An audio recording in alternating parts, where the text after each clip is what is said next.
హీరోలు విజయ్ దేవరకొండ, రాణా దగ్గుబాటి, మరోవైపున యాక్ట్రెస్లో ప్రకాష్ రాజు, అట్లాగే heroine come actress Manchu Lakshmi, Nidhi Agarwal, ప్రణీతల మీద కేసు, అనన్య నాగళ్ళ, సిరి హనుమంతు, శ్రీముఖి, వంశీ సౌందరరాజన్ మీద కేసులు నమోదు, అట్లా వసంతకృష్ణ, శోభా శెట్టి, అమృత చౌదరి, నాయిని పావన్ల మీద కేసు.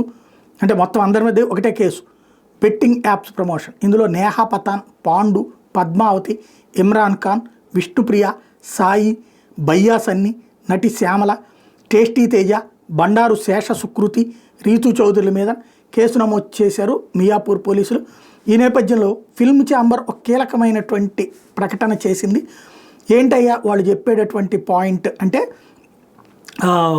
బెట్టింగ్ యాప్స్ కేసు సంబంధించి సెలబ్రిటీలు హోదాని కాపాడుకోవాలి, ప్రజలకు నష్టం కలిగే చర్యలు చేపట్టకూడదు. ఇది film chamber secretary Damodar Prasad statement.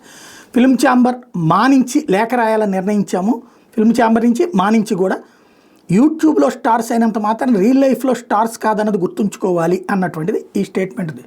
ఇప్పుడు వీళ్ళు యూట్యూబ్ స్టార్స్ ఏంటి, ప్రకాష్ రాజు, విజయ్ దేవరకొండ, వీళ్ళందరూ యూట్యూబ్లో ఉన్నటువంటి వాళ్ళ గురించి మాట్లాడారంటే ఒక అర్థం ఉంది. ఫిల్మ్లో ఉన్నటువంటి వాళ్ళందరూ కదా, మరి వాళ్ళందరి గురించి మాట్లాడతా యూట్యూబ్ల గురించి మాట్లాడడం ఏంటి అంటే, యూట్యూబ్లో వీళ్ళు పెట్టినటువంటి బెట్టింగ్ యాప్ల ప్రమోషన్ గురించి కాబట్టి ఈ స్టేట్మెంట్ ఇచ్చారన్నమాట.